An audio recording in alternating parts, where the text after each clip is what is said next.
Et la priorité à Berlin, c'est d'abord la cessation des hostilités, un cessez-le-feu. Il va y avoir effectivement dans la feuille de route qui va être sans aucun doute signée par les deux protagonistes, il va y avoir des éléments qui relèvent plus de la réconciliation et d'une espèce de solution politique avec des mesures institutionnelles comme le fait d'unifier une armée nationale et ainsi de suite. Mais la réalité, c'est que la priorité, eh bien, c'est le cessez-le-feu. Il n'y a pas réellement de réconciliation possible dans le court terme. Les gens vont parler, mais ça n'a absolument aucune réalité sur le terrain. Si l'initiative allemande parvient à solidifier ce cessez-le-feu, ce sera une forme de victoire pour la diplomatie allemande et européenne.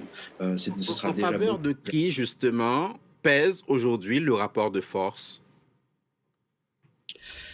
Ça dépend, parce que l'objectif affiché, explicite du maréchal Haftar, c'est de prendre le centre-ville de Tripoli.